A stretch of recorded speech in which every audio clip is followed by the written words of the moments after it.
Right, lots of calls coming in. Do be patient. And if you phoned me last time around, don't phone me this time around. Give others a chance. Please do. If you hear me speaking with somebody, just relax. Don't keep ringing. I will get you on. There will be time. Straight to the phones then. Caller, welcome to the programme. Who have I got? Hi, Richie. It's Sean McFall. Hello, Sean. How you doing? Welcome to the programme. Where are you calling from? I'm calling from Murcia in Spain. From Murcia in Spain. Spent some time on the Costa del Sol. Not too much time on the Costa Blanca. Sean, welcome, mate. I know you from social media. Welcome to the programme. The floor is yours, so you kick us off then, Sean. It's kind of from what your previous guest was speaking about. It's the arbitrary rules that have been introduced here in Spain and elsewhere, and they're absolutely insane, Richie. I mean, we've just been down this afternoon at our local bar. I'm walking from the car to the bar. You've got to be all masked up, the kids as well. And then you sit down at the table, and everybody does it, removes the masks, and then as soon as they stand up again, the mask back on and away. Now, this is mind control on steroids for people to acquiesce to this nonsense. It's absolute insanity, and I can't get my head around it. But like we were saying before, it's not just here in Spain, it's creeping in everywhere.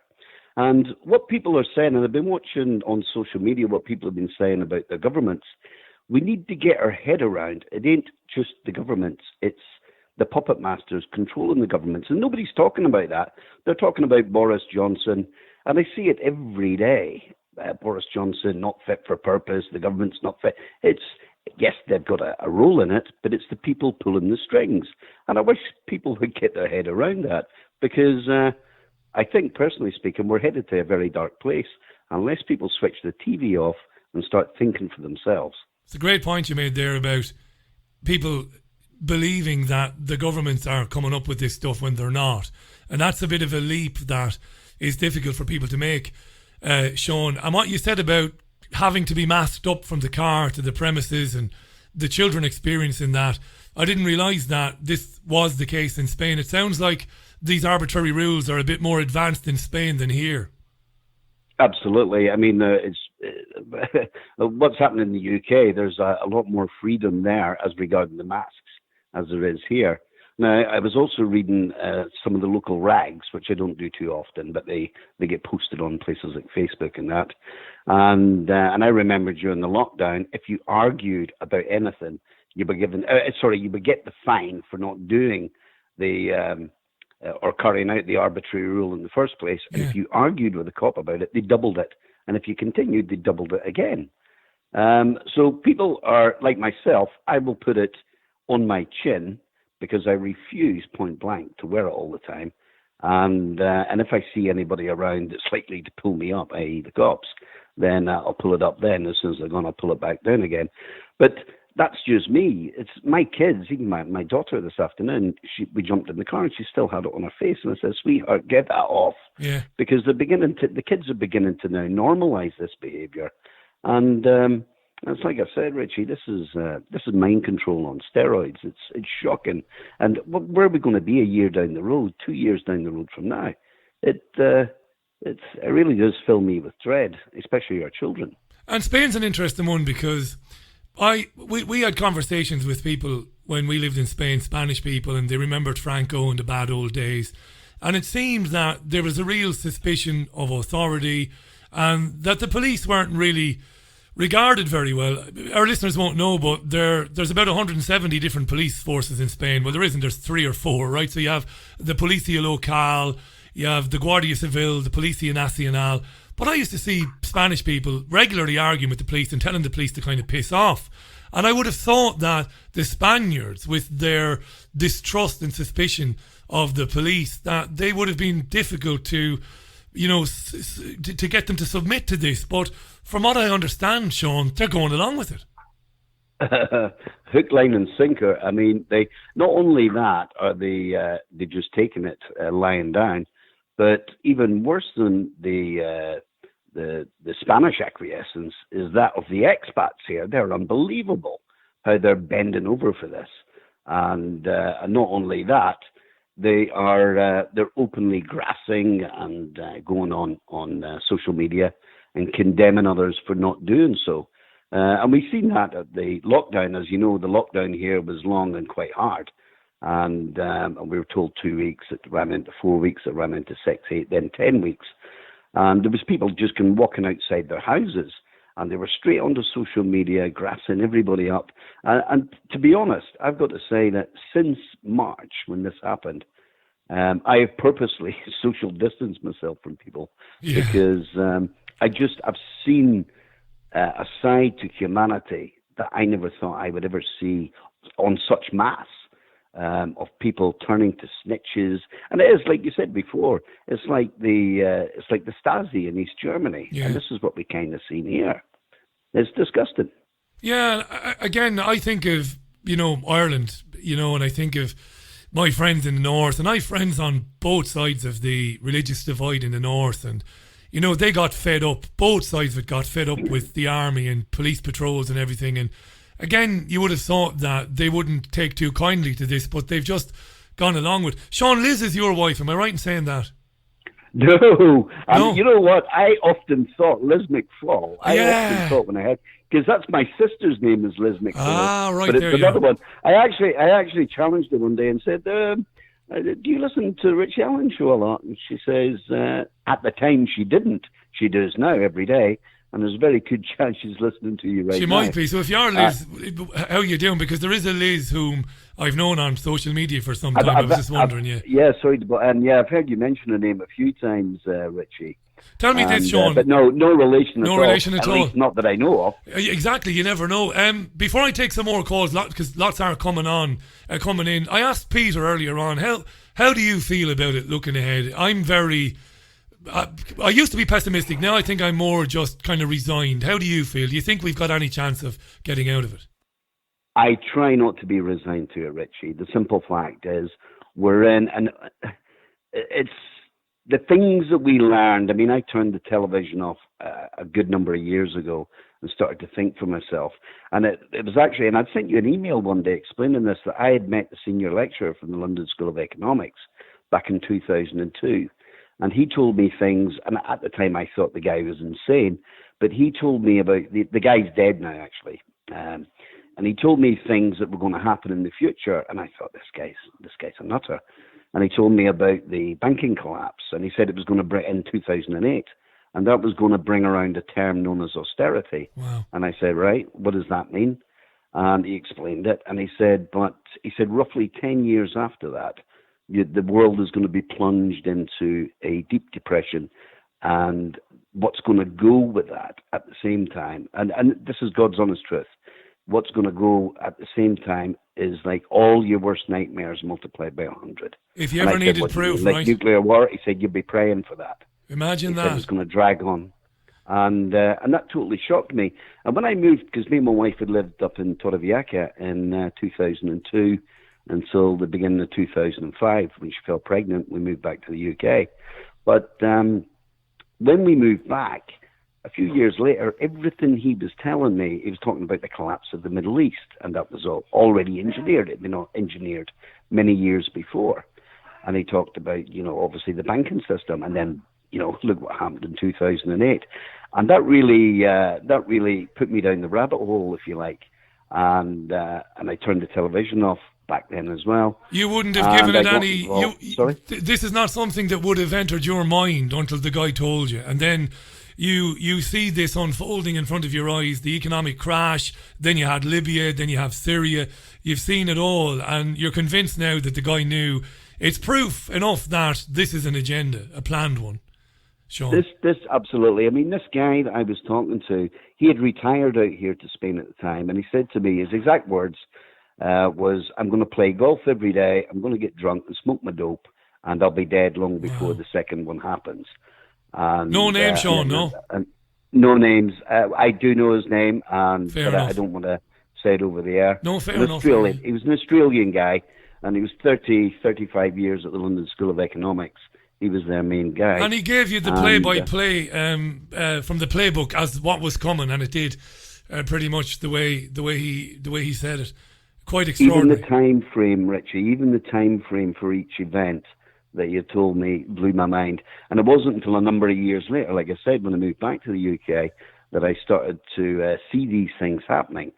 And he said, Sean, about, you know, he said that you'd pray. Sorry? He said you'd pray for nuclear war, basically. He said that would be a relief. Pretty much, that would be the easy way out. He said it's going to be hard and it's going to be long. And he said, his exact words was, be your worst nightmares multiplied by 100. Sean, I'm going to... He didn't want to go into the finer details, but yeah. But he got it bang on. Kind of fills me with a bit of gloom for the future. Listen, mate, thanks for calling in. It's lovely to hear you, Sean. It really is. I could speak to you all night, mate, and I'm not patronising you by saying that. Loads of calls coming in, so I better take a few more. And thanks. It's lovely to hear from you and Mercia this evening, Sean. Thank you. Thanks for hearing me, Richie, and thanks very much for everything that you do for everybody out there and for getting the truth out there. You're doing a sterling job. Thank you. Not at all, mate. It's just a platform. But thanks, Sean. I really appreciate you saying that. Lovely to hear from Sean there. Now, Carly is next, I believe. I believe it's Carly. I hope it's Carly. And I am monitoring which ones are next, so just calm down, dears. I will get you all on. There's plenty of time for everybody, even if we go over a few minutes after 7. I think it's Carly anyway. Is it Carly? It is, yes. Hey, Carly, welcome to the programme. Where are you? I'm in windy Lincolnshire. In Lincolnshire. You're very welcome. Thanks for phoning in. And you know how it goes, Carly. It's up to you. What would you like to say? Well, I'm going to break with form and not mention COVID. Lovely. Sounds good to me. It sounds good to me, my friend. Yeah, go ahead. You know how sick we got with Brexit, and then this came along, and we liked COVID because it got rid of Brexit. But it's the old shift, isn't it? It's the 3 shell game. Look over here. Do you know what I mean? Look over here while something happens which we don't want you to see, Carly. That's it. So you're not looking over this way, you're looking over this way. It's all about this, it's all about this. And we're not talking about other developments that are going on under our noses, Richie. Look at the HS2 development. Last week, a young lady, a protector, in the Colne Valley, over a genius idea. So tree on one side of the river, earmarked for destruction so that they can bring HS2 through, and another tree on the other side of the stream. Put a rope up in between, throw a load of people up there, and no one's going to cut either of those trees down because that would be reckless endangerment at least and attempted murder at best. Give our listeners a little bit of context here now, because HS2 is a big story. So this is the HS2 is a massively expensive £108 billion project that is supposed to connect high-speed rail between London, Birmingham, and the northeast. And it's totally unnecessary, right? It's completely and utterly unnecessary. It's not the best way to spend that kind of money on our railways. And you're talking to me today about people that are putting themselves in harm's way to prevent this happening. And while the media is focused on COVID and to a much lesser extent on Brexit, this is happening and people are not aware of it. There are people trying to prevent this from actually happening, destroying the countryside. It's going on right now. And are you involved in that, Carly? Well, I'm on the periphery, but Chris Packham failed in his appeal last week, and it's not been widely reported, to halt this vanity gravy train, which is going to destroy 108 ancient woodlands. 108? To put that into perspective, we've lost 50 to 60% of our ancient woodlands since chainsaws were invented in the 50s, and we're about to lose all of that. It's a horrendous project. There are all the usual suspects involved, lots of Tory donors, Freddie McAlpine, Keir, all the G4S, all the people you expect, and they are railroading through. They are cutting trees down in nesting season in breach of the Countryside and Wildlife Act 1981. I'm a tree surgeon, Richie. You're a tree surgeon, right? You know, I expect to be sued if I disturb a nesting bird or disturb a badger. No one knows what they're doing because we can't get even close because they've got such a huge exclusion zone. They've got a young man called Jellytot going for contempt of court for 2 years for trying to protect the environment. And all of this going on under the noses while everyone's locked in their houses. And this is the shell game. while this is happening, and it's massively important, everybody's talking about the virus, and everybody's talking about, today they're talking about Beirut, tomorrow they might talk about the possibility of a no-deal Brexit, but this is going on. You said 108 ancient woodlands, Carly. Can you give me any idea the sort of land mass you're talking about there? It's difficult to say. I mean, a lot of people think because it's a railway line, they imagine what they think of as a railway line now, but this is a high-speed railway line. A high-speed railway line, you need more exclusion because of noise, wind speed, people who might want to commit suicide. These things go, imagine the Japanese bullet train. Yeah. Funnily enough, the projections of what they can actually get along that line are based upon the fact that they can get 18 of a certain length train along that line per hour. Now, the most efficient high-speed rail network in the world is the Japanese, and they can only manage 14. So all of their figures of its returns are predicated upon something that's never been done before. Now, my oft-mentioned pal in Ireland, Jean Ann, was saying, if this thing is so unnecessary, which it obviously is, why are they pushing it? Did you give us the answer? Is it about basically, enriching their dodgy mates? Is that what it's about? Or is it deeper than that? As, my old pal, David Icke and others would say, is there a deeper thing going on here, Carly? Well, I mean, if you were to move to a Hunger Games society where 7 billion people were eliminated and you have a serf class and a ruling class, that ruling class would want to come into any given nation in the major airports. So you'd connect those up with high-speed rail. Everyone else lives in poverty and the elite get to jet around the world. And so I would link up in this country, London, Birmingham, Manchester. Oh, hang on. Isn't that what HS2 does in its first phase? Which, let's face it, it's the only phase that's going to get built. All the rest of it that curls round and gives you a northern powerhouse, are you having a giraffe? And look at the guys involved. So Freddie McAlpine, here, or you can research these guys, big Tory donors. Massive Tory donors. And what about the BBC environmentalist you mentioned, Chris Packham? So he's on the side of sanity and nature. He's doing his best. What about the Greens and these people that are supposed to be on top of this? Are they interested? Are they doing what they can, Carly, or is COVID taking over their collective attention as well? Hope we haven't lost Carly. I wouldn't like to comment. I wouldn't like to comment. No, you haven't lost me. I wouldn't like to comment, Richie, because the Green Party have let everyone down. They're controlled opposition. The Labour Party is the same now. You know that. You're a socialist. Yeah. There is no socialism. You're still a socialist.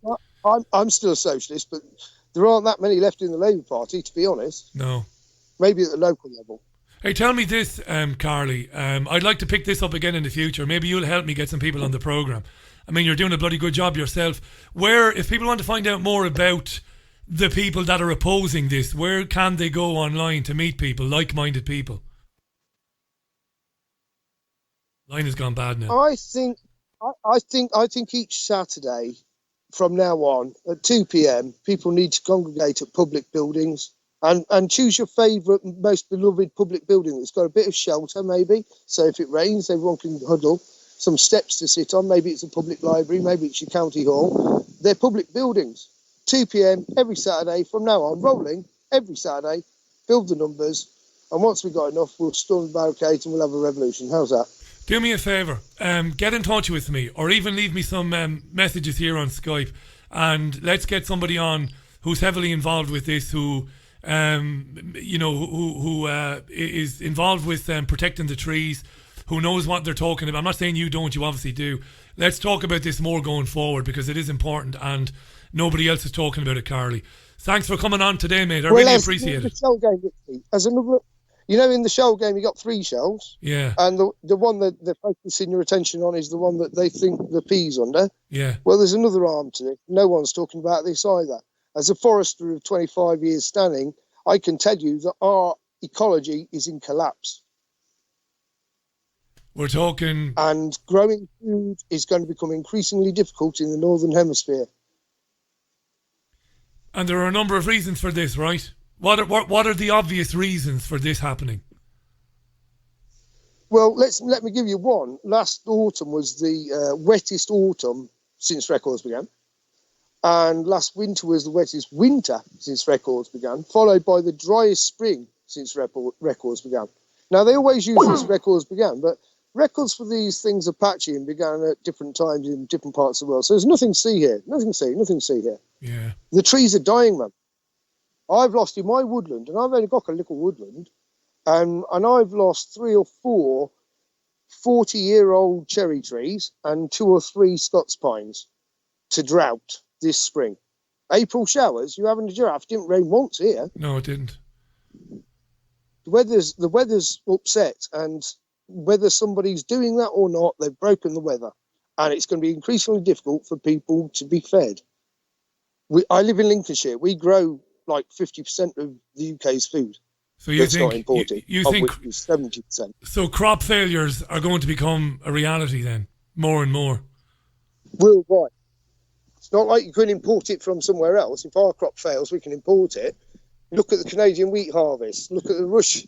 Mate, no one's talking about it. Think £4 for a loaf of bread this time next year. Imagine that. And you've got companies that have already designed seeds that can cope with abiotic stress in soil. So you've got Monsanto, who've got a seed basically that will flourish, they say, in soil that's, struggling.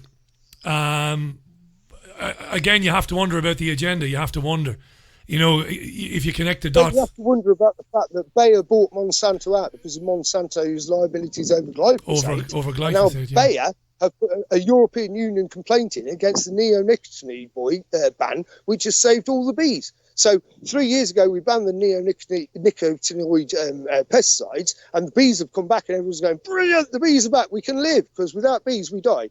Let's be honest about that. Nobody's talking about this. Remind us again. So we know that Bayer bought Monsanto. We know that.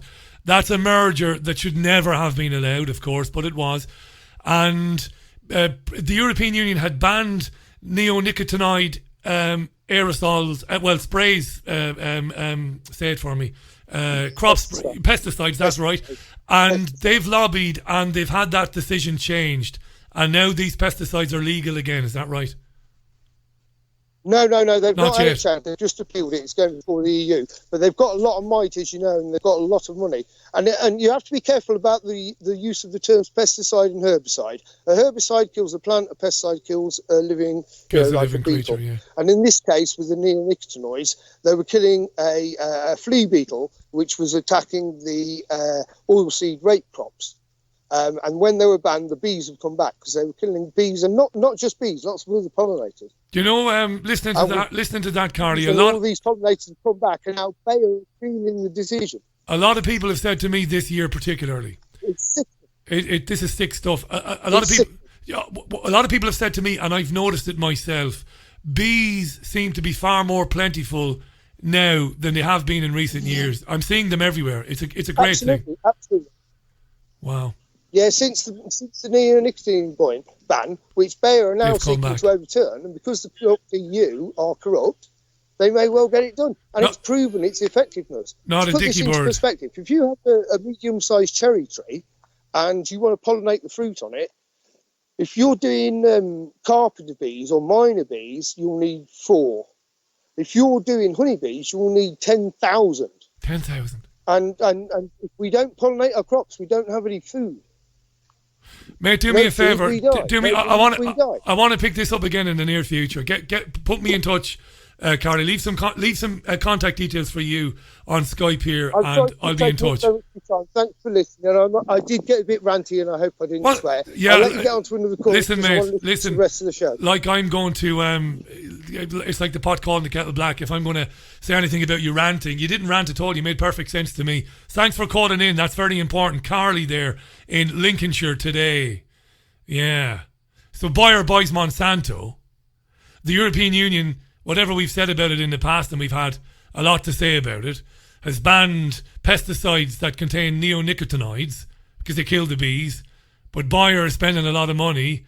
There has been some talk, but not much talk, about this in one or two of the broadsheets, maybe The Guardian. But the mainstream media is not covering it at all. Without bees, I'm not going to say it, we're fucked, right? And he said with drought, that might be manufactured drought or might be natural drought, crops are going to fail anyway. £4 for a loaf of bread. These are mad times, eh? This is the Richie Allen Radio Show, 21 minutes past 6. Wednesday's programme, lot of calls. I will get you on. So don't panic, right? I'm taking calls predominantly. If you did call last time, don't call this time because there are a lot of calls. Doesn't mean I won't talk to you again in the future, of course.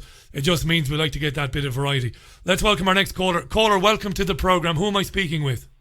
Thank you. My name's Sirius Rush. Ah, Sirius, how you doing? Now, I think we're connected on Skype, are we? So shall I disconnect from you and connect you on Skype? Shall I do that? Yes, please. Well, I will, because we'll have a better sound. This is going to be good. I heard from Sirius earlier on, and I'm going to connect to him on Skype now, because he was trying to get through to me on Skype. Let me just get him on there. If I can scroll on down. And let me just move that out of the way now. Let me move that out of the way. Right, okay. Let me get Sirius on. He got in touch with Raj on YouTube. And he's a poet, is Sirius. And he wanted to come on because he has a poem for us. And I think we might have better sound on the Skype. Sirius, welcome. Welcome. You're a top man. Thanks for your patience. Listen, mate, thanks for getting in touch. You wanted to read a poem, I believe. I did. I wanted to recite a poem. It's called Freedom, subtitled Zeitgeist. And I wrote this about 10 years ago. Legend. So here goes. Freedom's been arrested just for speaking his mind. He's looking at the death sentence. They said treason was his crime, and we all know he's innocent. But is this fight worth our time? Do we form a resistance or continue to be blind to this new world order? It's what your fear and consumption brought you. It's what the media taught you to believe, and they gave Justice just 2 weeks to grieve for the loss of freedom and arrested her too on trumped up charges of some laws they introduced. And we can talk till we're blue in the face, but who's going to take the place of freedom now our rights have been held hostage and it's only profit-driven, greedy men who run the major institutions? And politicians lie and undermine all our solutions, mind pollution, new world order. It's not safe to drink the water. It's hard to raise your sons and daughters as a family in this nanny state. And as we wait for answers from the Chancellor on the economy, our debts stack up sky high, and so we sacrifice autonomy. And like astronomy, we studied the stars on silver screens. Wanting that lifestyle to be ours, we bought into the dreams. But with freedom behind bars, things ain't as cushy as they seem, not when our faith's in credit cards that offer us those fake reward schemes. And the more they stagnate the interest rate, the more we need to borrow. With no thought on problems we create for the children of tomorrow. It's our self-important state of mind that's brought us into sorrow. Don't pay late or fall behind. The consequences is hard to swallow. It's like we're following the footsteps of those slaughtered at Gomorrah, because we're worshipping false idols and allowing New World Order to run system checks and index every aspect of our being. Don't expect to be shown respect. No, it's a while since anyone's seen him. The glass ceiling's boarded up to prevent you smashing through. Your career ladder's a bluff, a fact you probably always knew. And be wary of that cough, for it could mean you have swine flu. And the vaccine's scary stuff that increases the risk to you now. Diseases being designed in labs might sound like science fiction, but cures are stored behind closed doors and we're sold repeat prescriptions. You see, it's a dealer's market where bad health is profitable. They even charge to park your car outside the hospital. Now, not all biological weapons are loaded with explosives. They're microscopic germs, in essence, absorbed through osmosis. They're injected into what you eat. They're sprayed on fields of crops, and they hide inside the vaccinations for measles and smallpox. Yes, my friend, Big Brother's hostile, and is in league with the army. It was a Navy submarine missile that caused Asia's tsunami. From earthquake devastation to floods and hurricanes.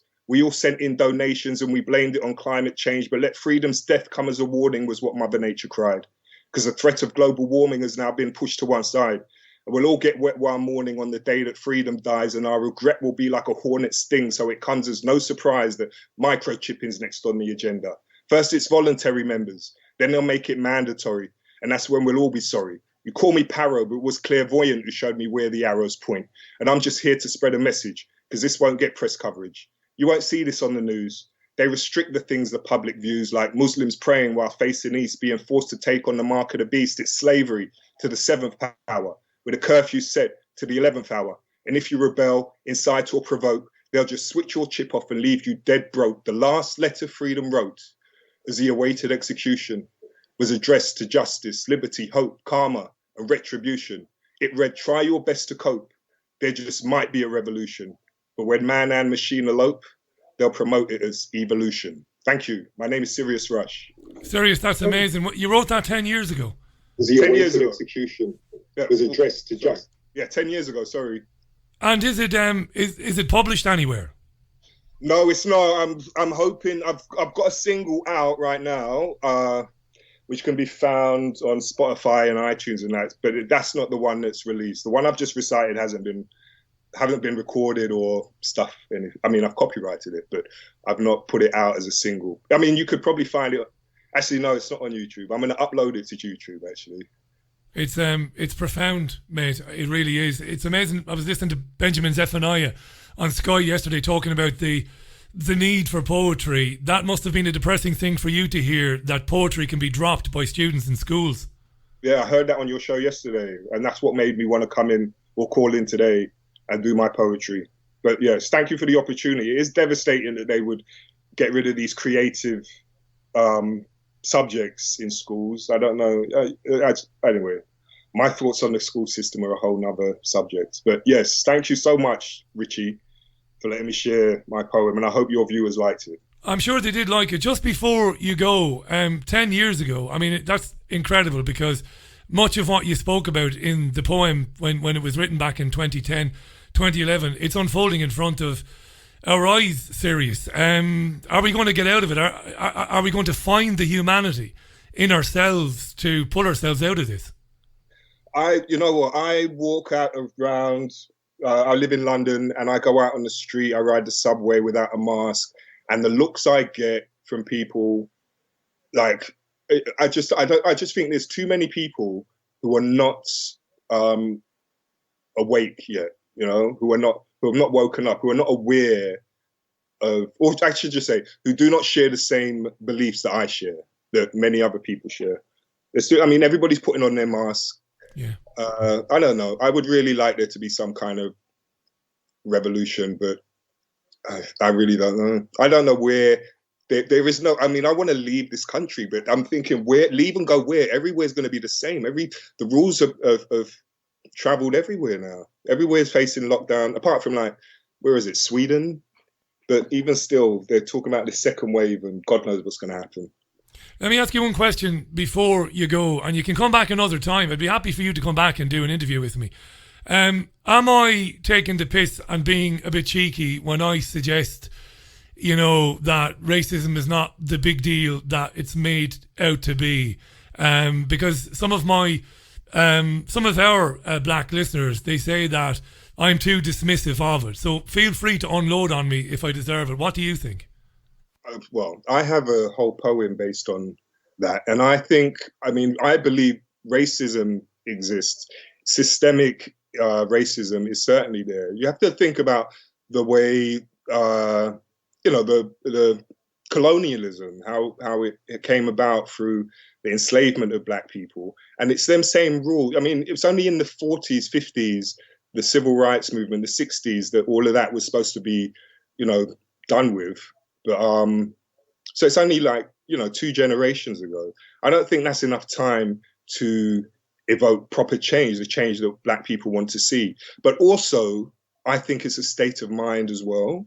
If you walk the street and think that, I'm oppressed, you're going to feel oppressed. I don't do that. I tried, like, what you had a guest on a few weeks ago, an American guy, a pastor, I can't remember his name, a bishop or a reverend or something. Yeah, Bishop Larry Gators, yeah. That's it.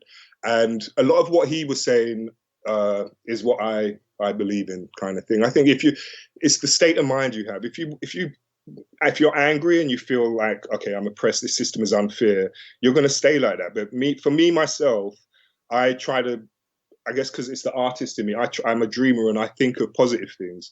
And I think my philosophy is the law of attraction kind of thing. So whatever I put out into the universe is what I'm going to receive back. And that's how I try to live my life. But equally, maybe a guy like me is a bit naive, because as you said yourself, we're not that far away from black people having their heads kicked in. Exactly. And maybe I'm a bit naive to think that it doesn't bleed into, our lives, our thoughts, our consciousness. I don't know. I can only speak for myself, but yeah, I'm happy to be, to be disagreed with and challenged on that. So I'm glad that you have done that, Sirius. Is there somewhere that people can find you online? There's a lot of comments about you coming in on Twitter now, and they're all very positive, it must be said. Where can we find you? I'm on Instagram as Sirius Rush. I'm also on YouTube as Sirius Rush. I have a single out, and it's called Water. And it's also, that can be found on iTunes, Spotify, and in places. And it also appears on a compilation album called Canal Del Mar. Lovely. So yeah. Well, I'll tell you what I'll do. I'll grab Water and give it a spin on tomorrow's show. Now, if you think that's going to make any difference to your career, it won't. It'll probably ruin your career, Sirius. But I'll grab it. I'll grab it and I'll play it anyway tomorrow. I'll make a note of that and I'll do that. The poem was profound. I mean it. I wouldn't say it. It was beautiful. And thanks for reading it out on our programme. And I'd like to have you back sometime. So please stay in touch with me. Listen every day. Definitely. Well, thanks for that, Sirius. Lovely to meet you. You too. Take care. Thank you. And bye for now. Lovely stuff. That Sirius Rush there, who's an artist and a musician, and he's got a song out called Water. He's just read a poem for us, and he said you can find him on Instagram and on Spotify. What a lovely gentleman. Lots of calls coming in. 28 minutes to the top of the hour. Let's take another one. But let me give you the contact details. It's Chat with Richie, all one word, on Skype. But if you can't Skype for some reason, you can contact me by telephone, and it's UK number 0161 818 2018, 0161 818 2018. And if you're outside the UK, it's +44 161 818 2018. I'm doing that from memory. Let's go back to the phones. Caller, welcome to the programme. Who am I speaking with? Aid in Watford, mate. Aid in Watford. I explicitly said I didn't want to hear from people I heard from last time. I didn't hear that. I've literally just... Right, so I'm going to give you 2 minutes and no more than that, because I've got loads and loads of calls coming in. I'll be quick. We'll just go back to, the whole NHS heroes thing. Oh, yeah, the clapping. Everyone's a hero. The clapping and all that. Okay. So I think the last time I spoke to you, and it does I've sort of thought about it, and I thought, well, hang on, okay. We know there's there appears to be a massive propaganda campaign in all shapes and sizes in relation to whatever this thing is, COVID-19. Now, clearly, the basic statistics tell you that, really, it's whatever they're proposing. You can't meet up in your garden, but you can meet up in a pub. It's ridiculous. Right? All of that. It's right. Okay, but imagine you're part of the population that doesn't filter the news. They just stick to one source of news. You understand? Those sorts of people who are just, that's the way their brain works. Then I imagine if you're one of those people, or that group of people, you're going to be a victim of the propaganda. So your view on the whatever this thing is, COVID-19, is like, it's absolutely deadly. It's and it will kill you just by looking at you.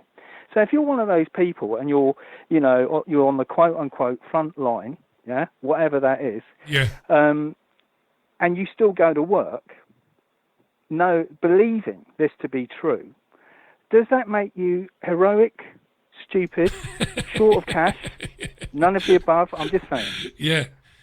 Listen, Ed, they said to us at midnight today, if I'm somebody if I'm a bit of a lad, I can't go around the corner and bang my neighbour Mary in her bedroom, but I can go to a caravan park in Swinton. It's just ridiculous, right? No.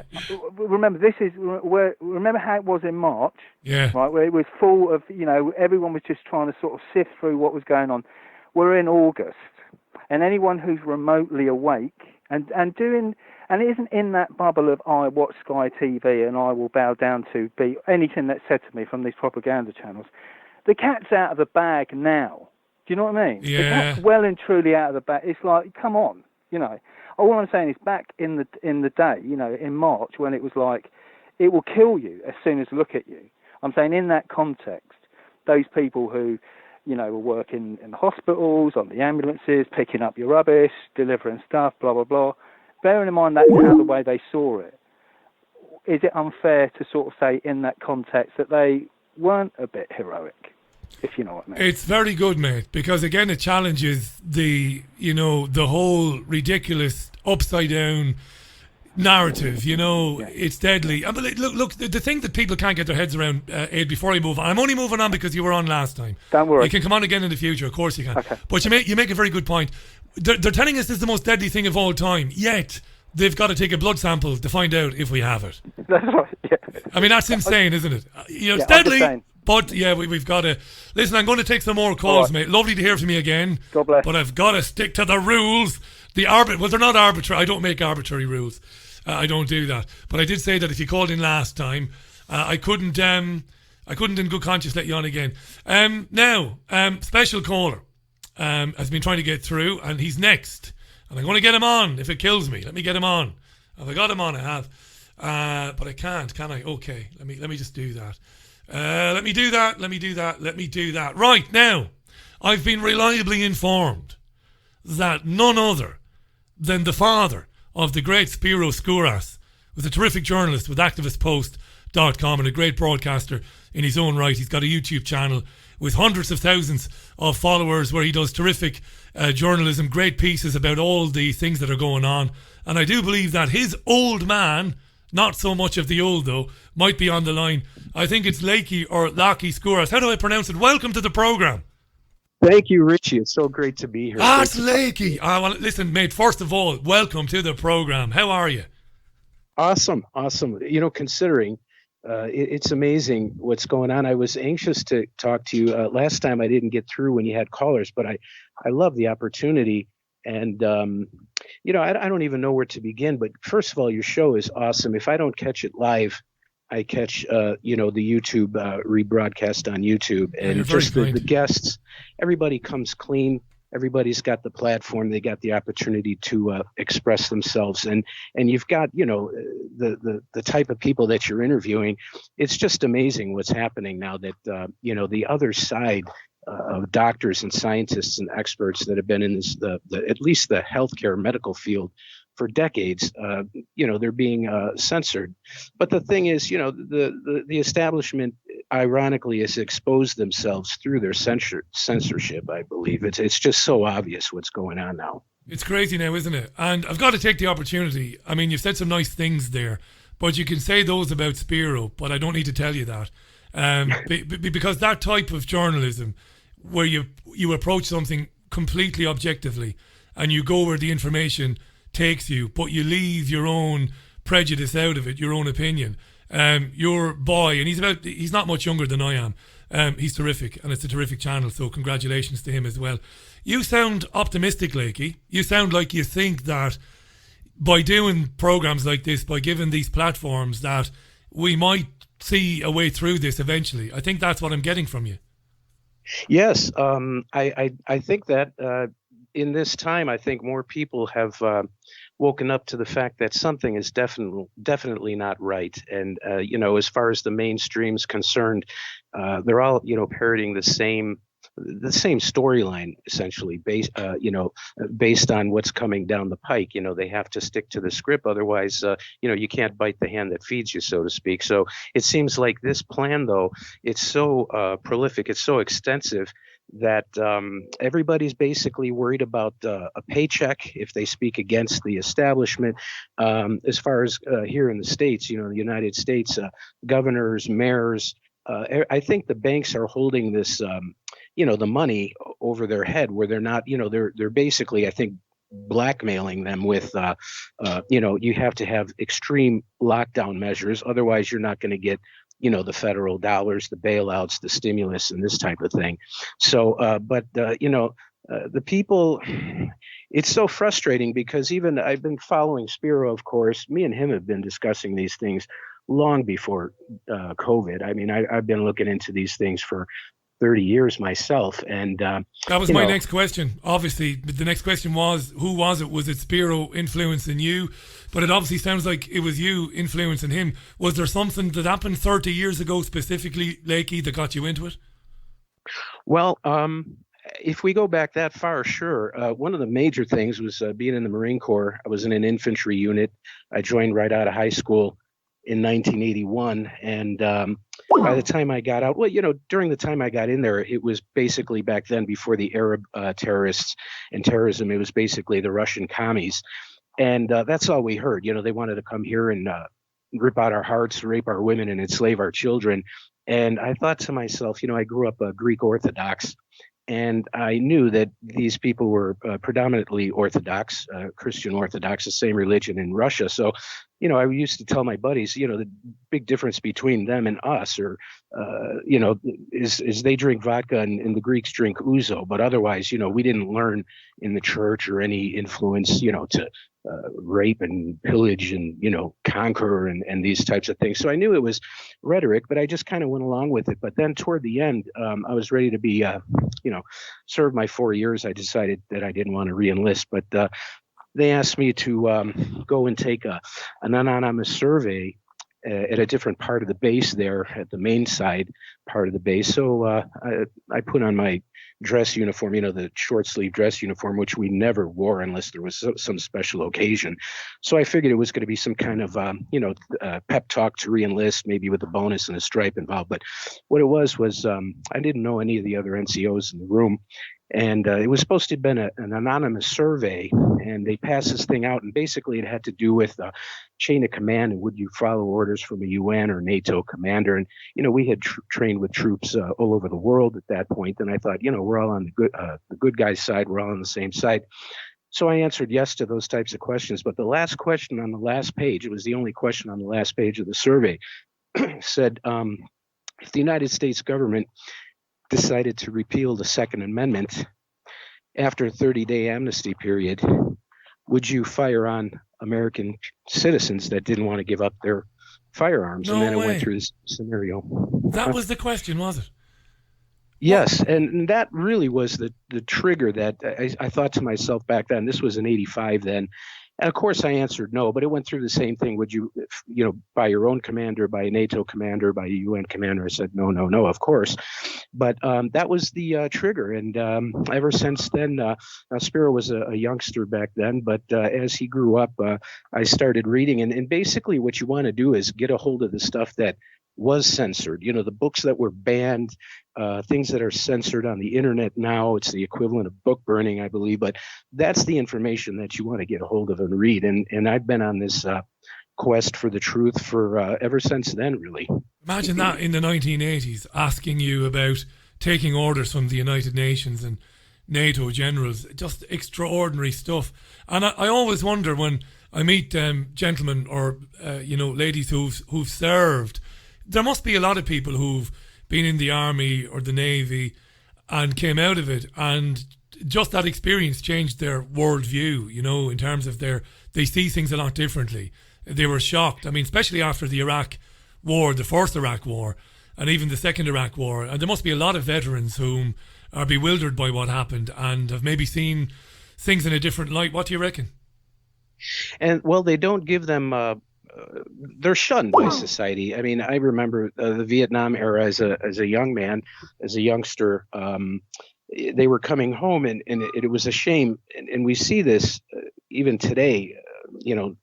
What is it? 22 suicides a day in the military. I mean, what's a pandemic? To me, that's pretty serious. Is that a fact? Is that a fact in the US today? You've got 22 servicemen and women, or ex-servicemen and women, taking their own lives. Yes, I had been to a VFW recently. We were doing a little benefit there for veterans benefits, and there was a banner on the wall. And I already knew about the suicide rate in the military active duty, and so I looked at this banner and I asked, and we were doing a live stream on Facebook from there for this benefit. And I don't know how many people were watching, but I asked on the microphone, I said, so what is that banner? It said something like End 22. And it didn't dawn on me at first. I thought maybe it was End the War by 2022 or something. But they told me, well, that's End the Suicides. And I said, well, of course. I said, so this is a pandemic and it's never mentioned. I believe it has to do with handing out the antidepressant psychotropic drugs like candies. Part of the the side effects from something like that could be homicide, suicidal thoughts, and this type of thing. So unfortunately, a lot of the police now active duty here in this country, and active duty military are, taking these things, and it's a tragedy, but it's never discussed and never mentioned. But, I try to be as vocal as I can, and I actually did say that on the air while we were on Facebook. I mentioned my, I said, I wish I could run for office and bring these things to light myself, but this is something that's got to be discussed, It has to be discussed, yeah. Antipsychotic and psychotropic medicine being given to men and women who serve with the best of intentions and often without their knowledge. I remember watching Jacob's Ladder many years ago. I think maybe Tim Robbins was in it, maybe I'm wrong. And I didn't see it when it came out. I saw it years later. And I talked about it one night on a radio show in Spain. And there are quite a few ex-US servicemen living in Spain. And a number of them phoned in one night. I wish I'd recorded the program to talk about their own experiences and how they were experimented on. And it's incredible stuff. It's so hard to believe, and yet you know that it's true. And of course, if it's happened in America, it's happened in the UK military, it's happened in France, it's happened in Israel as well. These are unspeakable things, right? And yet they're going on. Certainly. And now we come to the question about vaccines. Even back then, we were vaccinated every so often, which was pretty frequently compared to the normal population, because we were traveling a lot and going to other countries and what have you. So we were getting shots all the time. And besides being painful at the onset, I had long-term side effects that I'm dealing with still over 30 years later from vaccines. So I imagine that this new vaccine, unfortunately, our military, it would seem, that are going to be some of the first to have this vaccine administered.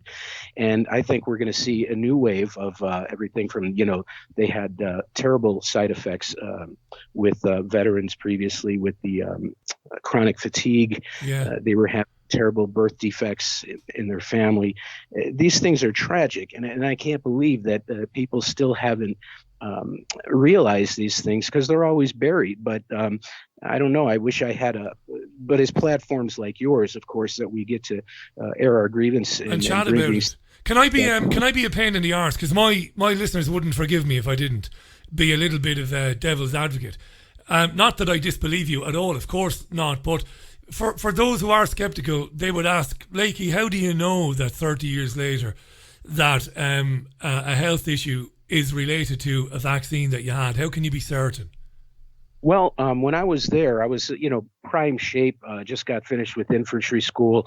I just taken the latest round of whatever they gave, a cocktail of things that were in these injections. They had these guns with multiple. It was like a hose that you'd think would be in a auto mechanics garage, like a pneumatic tool. Yeah. And just had this hose with multiple things being shot into it. So I got extremely ill.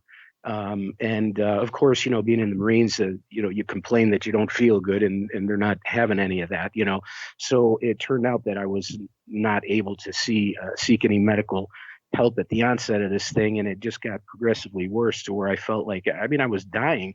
And so I walked out of my area, and they said, hey, Squirrels, where are you going? And I walked into the regimental aid station, because at the battalion level, they just gave me a couple Tylenol, gave me a couple days bed rest.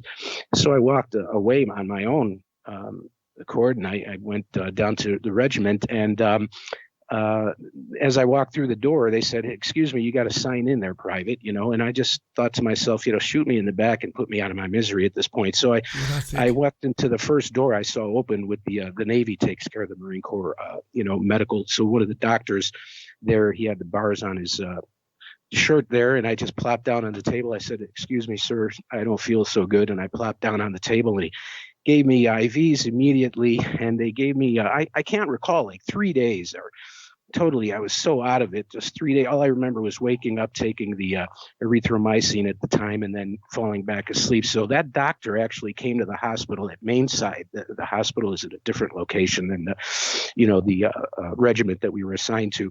And he walked in, and I said, sir, what was killing me? Why do I feel like this? And he said, well, you had a form of pneumonia called mycoplasma that had settled in your left lung. And as I was investigating these things, like I said, I started reading just all kinds of, nonstop for years and years. I still do. And but I found out that mycoplasma was basically a man-made. And to me, that told me that they administered this to one in who knows how many, maybe to see what effect it was. But I'll tell you, they called my parents from Chicago, and they were going to have them come out, to California there, and because I wasn't in such good shape, and it took me a really long time to recover from that. But and they now thought you were gone, Lakey. They thought you wouldn't make it, so they phoned your old man and your mom, and they said you got to get out here. So you were obviously really ill at the time. Yes. Wow. Now, anytime I get any type of, and as far as this virus, I may have had whatever strain of COVID. We know this strain has been around for years and years, but I had an really bad respiratory issue toward the end of the year last year into the beginning of this year, and I just got over it. I didn't see a doctor. I didn't take a shot because ever since then, I've been on these other things, and I look for alternative healing and for myself and my family. But I will tell you that my left lung feels like somebody took it out and wiped their feet on it and put it back when I get ill like that, which isn't too often. But this is something that, and he told me that, he says you have scar tissue on your left lung that you'll probably feel for the rest of your life, especially when you have congestion. And I can attest to that for sure. And is there anything you mentioned using natural remedies? Is there anything you use today that's beneficial that helps that? Well, when I was sick, what I was doing was having a tea with lots of garlic and teas, anything that for inflammation. Inflammation is the key, really. So if you take magnesium, turmeric with the ground black pepper mixed in with that, and then natural antibiotics, again, like oregano oil, and these types of things that are antiviral, antibacterial, antifungal. So if you do have something, you just have to inundate yourself with, and it takes a little time to, to get over it. It might be a little slower than an antibiotic seems to just, get in there and do the trick. But I haven't taken antibiotics for decades. So I would say, and they're really easy for people to look up, these remedies. And I'm sure you've even had people on your show. Yeah, but you know what? You've set something off. I don't do it often enough, and it's something I should do. What I've got a guy called Matthew who's been trying to get on for about a half an hour. I'm going to get Matthew on. I'd love to get into this again with you in the future, Lakey, if you don't mind, when we have a bit of time. Yeah, because Richie, awesome being on, and your show is great, and I'm really humbled to be on your show. That would be awesome. No, mate, I'm the one who's humble. Thanks for trying to get through. I've been chatting to Spiro on Twitter, so I'm delighted that you got on. And it's a real pleasure to meet you. I've become great mates with Spiro over the last few years, and I hope one day to have a beer with him, because he's been brilliant for me with information and guests and advice as well. So it'd be lovely to meet up, and I'm looking forward to this Shane McGowan story he's going to tell everybody at Christmas as well. It's one of the best stories I've ever heard in my life. He's a top man, so brilliant guy. I would love to join you guys, and I'll tell you the story of how Spiro got started and all this sometime too. That'd be lovely, Lakey. Thanks so much for phoning in today. You're a gentleman. Lovely to meet you. Thank you, sir. And bye for now. Wasn't that lovely? How fantastic that was. That was Lakey there. Matthew's been trying to get in since the beginning of the phone-in, so I'm going to get him on in a second. I'm going to phone him, actually. I'm going to give him an old phone there and get him on, and we'll make Matthew the last call then today. And I will do more of these, by the way. I do promise you I will do more of these going forward. Matthew, you've got the patience of a saint. I can't remember which saint has all the patience. Maybe it's Saint Job. So thanks for having a bit of patience. How are you? And welcome to the programme. I hope you're there now. Are you there, Matthew? No, we're connected, but I can't hear him. Matthew? Can we hear Matthew? We can't. I think he's not got his microphone turned on. No. What a shame that is. We've not got him. Matthew, I'm connected to you. I've got my fader up, but I'm hearing silence. So you've got a minute to try and get back. And if not, mate, I'll get you on first time next time. That's a promise. Sorry about that. These things happen. Best things happen at sea. Worst things happen at sea. We'll try and get Matthew on next time. Caller, welcome to the programme. Who am I speaking with? I think he's not got his microphone. Hiya. Hello, welcome to the programme. Who am I speaking to? You're speaking to Lorraine. Hello, Lorraine. Where are you calling from? I'm calling from Surrey, and great show. I'm a long-time listener, but I've never called before. Oh, it's lovely to meet you, Lorraine. So you're in Surrey then, where it's probably a bit brighter than it is in Salford today. It's gone cloudy now, but it's been a great day. A bit windy, but perfect weather. Warm and a breeze, so I'm not complaining on that. Lovely to meet you, by the way. And you know how it goes now, so you get to say whatever you want to say, so it's over to you. Okay. Well, we're living in a madhouse, is my take on everything. I've probably been awake for about 10 years and trying to impart knowledge to people that won't listen is, well, beyond frustrating. I've got friends and, I've got 4 boys. 2 of my boys are sort of on the, they get it a bit, but the other 2 are in complete denial about, everything that's going on. But the main reason I'm ringing is that my brother currently is in a hospice and hasn't got long to live, obviously being in a hospice. That goes without saying. But it goes back to really the inconsistencies with everything that we're being told by the government. And they've limited a lot visiting times, how many people can visit for any one patient within a week. Now, my husband sadly died in the same hospice about 10 years ago, and at that point you could spend the day there and, be with your loved ones. And I know that people have had horrendous things happen due to this pandemic, and they've not been able to be with their loved ones when they die. So there are severe restrictions, and it absolutely is gut-wrenching that I am thinking that my brother is going to die alone. And when I say alone, I don't mean insofar as no nursing staff, because he's getting the most amazing treatment, but the fact that he's not going to have, a family member there, one of his sons or myself, to be with him at that time. And of course you can't legislate as to when that will be. But even the staff today, whilst they couldn't say much, were saying that every day the rules change. The hospice was very, very quiet. I don't think they've taken in anywhere near their capacity. The rigmarole going in was go to a different door, then you get the mask, you get the plastic gloves, you get an apron, and then you go off and into the room and you're escorted there. And my brother's always been anti-mask because he, again, is completely up to speed with what is going on. And to me, it's like we are living in a madhouse. And I just don't get the fact that people just can't grasp this. Everything has changed. It was like the Marie Celeste there today. Everyone walking around with masks and aprons. Okay, it's a hospice. But the joke of it is that, or it's not a joke, it's very tragic, that they were letting old people out of hospitals back into care homes and subsequent deaths. And then we've got things like a hospice, which by its very nature, people are dying. And it just seems completely unthought through. The staff don't know what they're doing from one day to the next because all the parameters keep changing. And it's just cruel. It's just evil in my opinion. And so many things have been throughout this entire time. And this has been planned.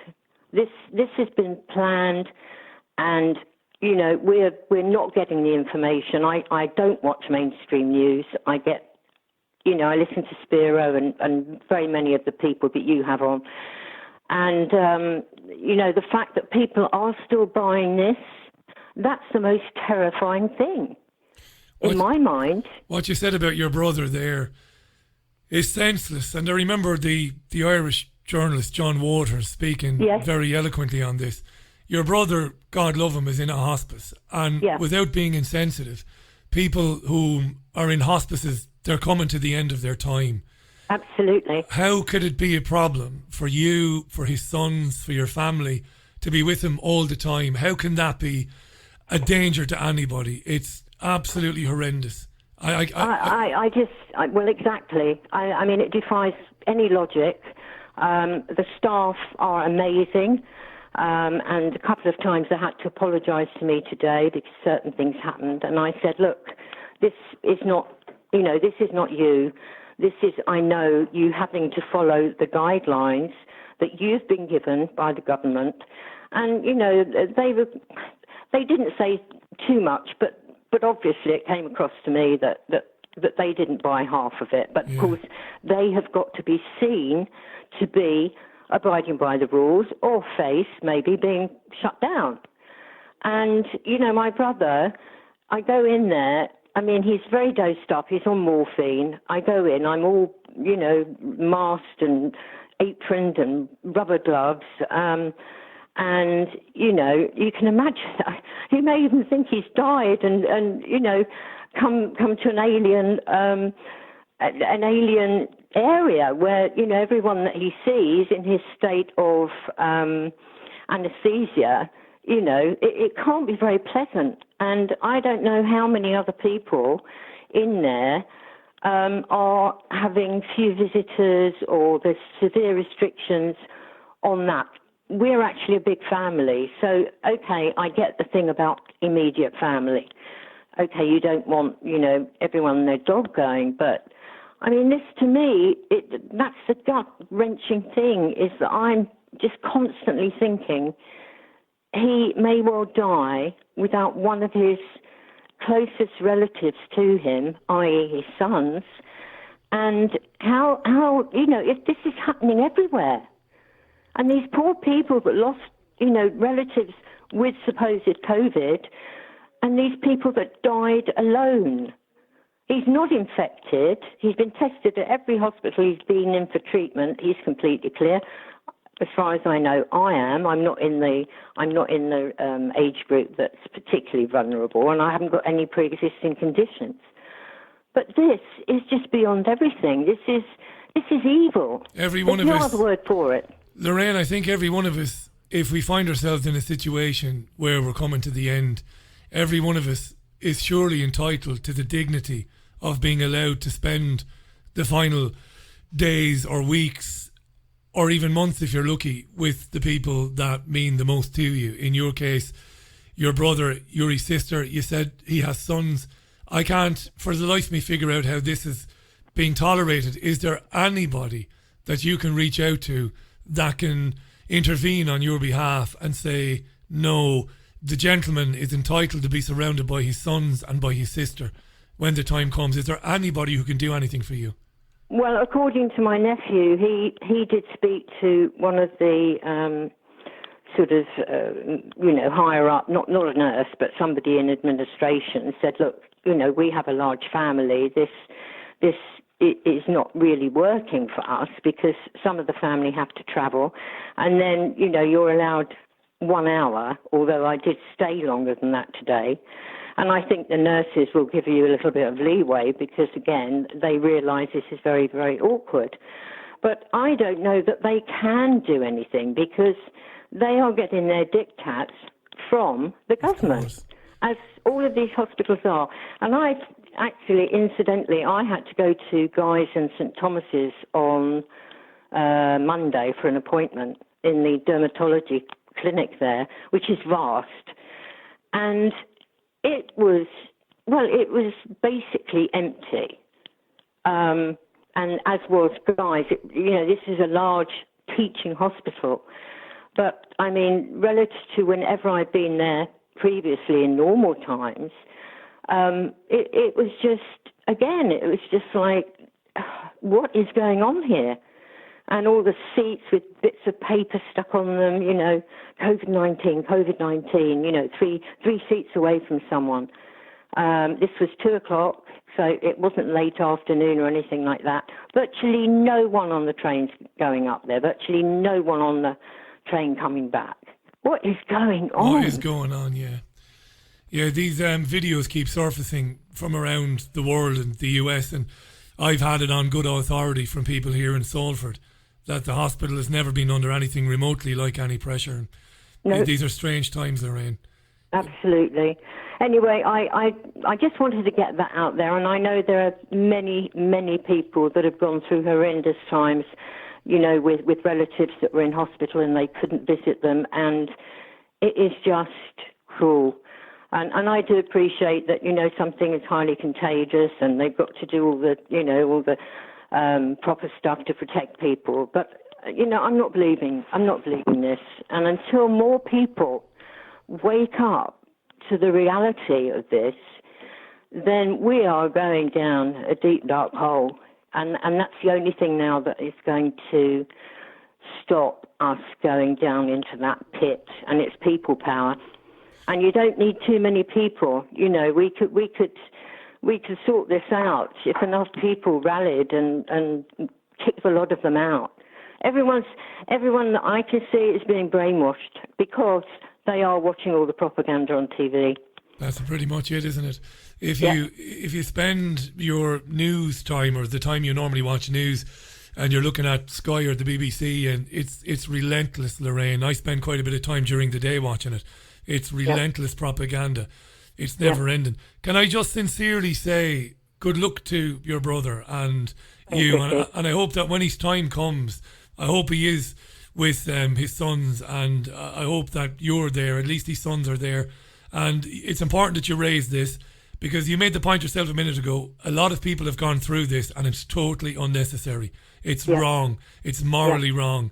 And I think you're lovely. You're obviously a lovely lady, Lorraine. You know, you give the respect to the nurses and the doctors, and you acknowledge that they're getting their orders from up above, and not a lot of people would be able to do that. So I think that's to your credit. You know, this is a vocation. You don't work in a hospice as a nurse without, it's a vocation. You know, you've got to be a special sort of person, and they do all they can for their patients.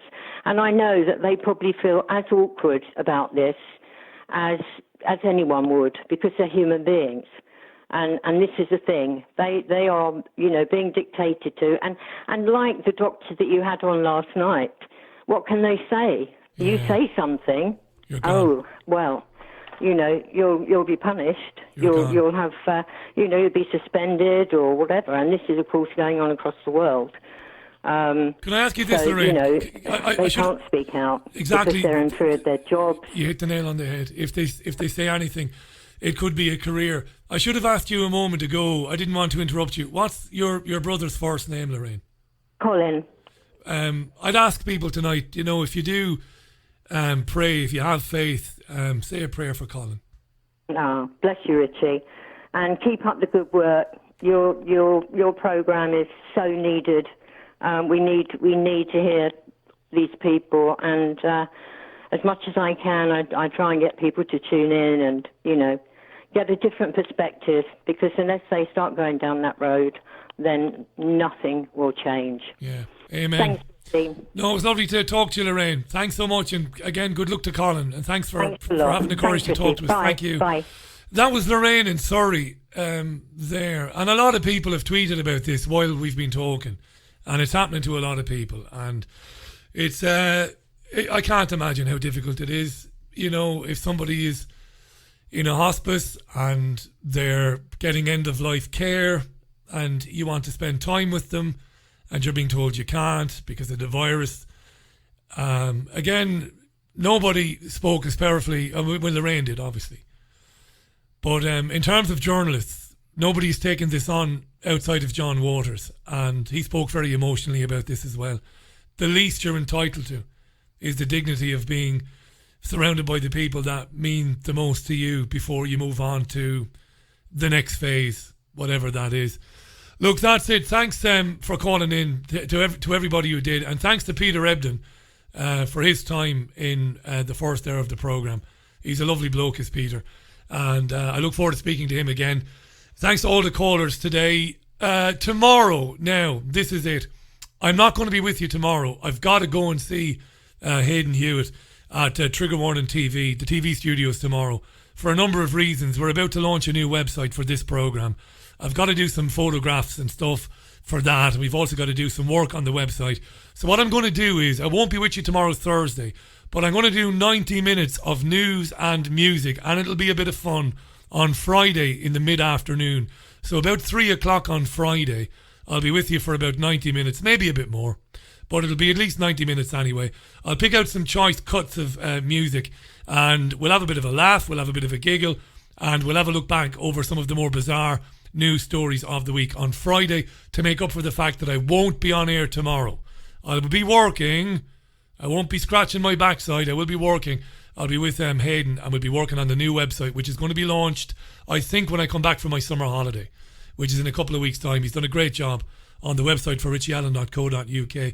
Every caller tonight was fantastic. Thanks for sharing your stories and your opinions with us. And we'll speak on Friday around about 3 o'clock. And remember, if you do say a prayer, if you do have faith, say a prayer for Colin. How about that?